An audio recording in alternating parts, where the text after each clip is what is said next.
Assalamualaikum warahmatullahi wabarakatuh. Perkenalkan, nama saya Salma Asna, NIM 2202011116 dari Prodi Sistem Informasi kelas A. Pada kesempatan kali ini, saya akan menjelaskan representasi teks menggunakan metode Break of Word guna memenuhi tugas mata kuliah pemrosesan bahasa natural. Untuk yang pertama adalah representasi teks. Representasi teks adalah proses mengubah teks atau kalimat menjadi bentuk numerik atau angka agar bisa diproses oleh komputer. Komputer tidak bisa memahami teks seperti manusia. Jadi, agar komputer bisa melakukan analisis terhadap teks, seperti mengenal topik, menentukan sentimen, atau mengklasifikasikan dokumen, teks tersebut harus diubah menjadi data angka. Untuk contoh nyata dari kegunaan representasi teks di dunia kerja, yang pertama adalah di e-commerce seperti Tokopedia atau Shopee, digunakan untuk menganalisis sentimen pelanggan, apakah ulasan bersifat positif, negatif, atau netral. Yang kedua adalah di perusahaan teknologi, digunakan untuk chatbot layanan pelanggan agar sistem bisa memahami pertanyaan pengguna. Yang ketiga, di dunia perbankan, digunakan untuk mendeteksi pesan atau transaksi mencurigakan. Yang keempat, dalam bidang pemasaran digital, digunakan untuk menganalisis opini masyarakat terhadap produk atau brand di media sosial. Semua proses tersebut memerlukan representasi teks agar komputer bisa memproses dan memahami bahasa manusia dalam bentuk data angka. Untuk penjelasan metode back of word, yaitu adalah menghitung berapa kali setiap kata muncul dalam sebuah teks atau dokumen. Contohnya adalah yang pertama, saya suka belajar NLP. Untuk kalimat yang kedua, belajar NLP itu menyenangkan. Dari dua kalimat ini, sistem akan mengenali semua kata unik seperti saya suka belajar NLP itu dan menyenangkan. Lalu sistem akan menghitung berapa kali setiap kata muncul di setiap kalimat. Hasil akhirnya nanti akan berupa tabel angka, di mana angka menunjukkan frekuensi kemunculan kata. Selanjutnya adalah kelebihan back of word. Untuk kelebihannya sendiri ada 3. Yang pertama adalah sederhana dan mudah dipahami karena hanya menghitung jumlah kemunculan kata. Yang kedua, cepat dalam proses komputasi, cocok untuk dataset kecil atau percobaan awal. Yang ketiga adalah dapat digunakan sebagai dasar untuk model machine learning seperti klasifikasi teks, sentimen analisis, dan clustering dokumen. Sedangkan untuk kekurangannya sendiri, yang pertama, tidak memperhatikan urutan kata, sehingga arti kalimat bisa berubah, tapi tetap dianggap sama oleh sistem. Yang kedua, tidak memahami makna kata atau konteks, hanya menghitung jumlah kemunculan kata. Yang ketiga, dimensi data bisa menjadi sangat besar jika jumlah data dalam dataset banyak, karena setiap kata dianggap sebagai satu fitur tersendiri. Untuk tahapan melakukan back of word itu ada 4 langkah. Yang pertama adalah mengumpulkan teks mentah, yaitu kalimat atau dokumen yang akan dianalisis. Yang kedua, membersihkan teks, misalnya dengan menghapus tanda baca, angka, atau huruf kapital.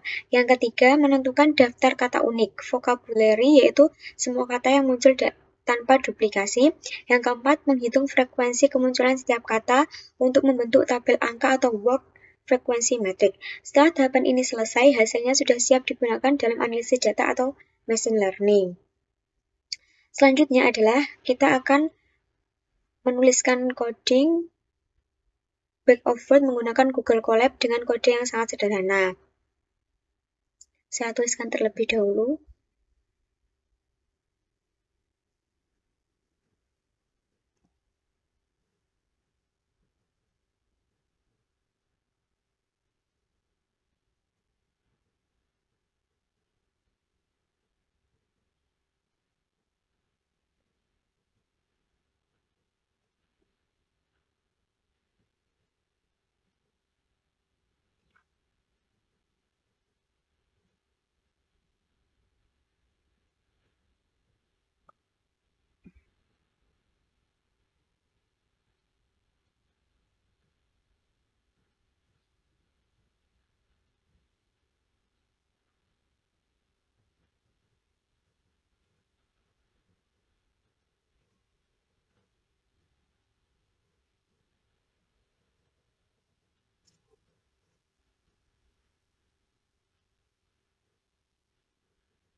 Berikut adalah codingan untuk bag of word-nya. Untuk baris pertama adalah from scan vector extraction ini digunakan untuk memanggil fungsi convectorizer dari library scikit-learn yang berfungsi membentuk model bag of word. Untuk baris kedua adalah import pandas, ini digunakan untuk menampilkan hasil dalam bentuk tabel yang rapi. Kemudian, variabel dokumen berisi 3 contoh kalimat yang akan dijadikan data teks. Yang pertama, saya menggunakan kalimat saya suka belajar NLP, yang kedua, belajar NLP itu menyenangkan, dan yang ketiga adalah saya belajar data mining. Untuk baris vectorizer ini, buat objek model bag of word, untuk baris X ini, berfungsi untuk membaca semua teks dan menghitung berapa kali setiap kata muncul.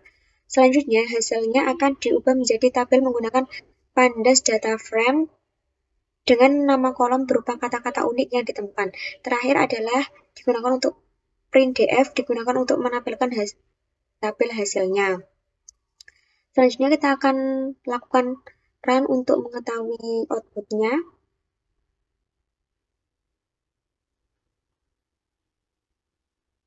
Kita tunggu terlebih dahulu.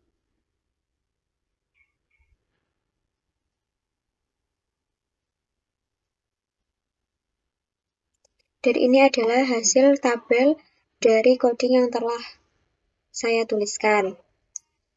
Di sini ada kata belajar, data itu menyenangkan, mining, NLP, saya suka.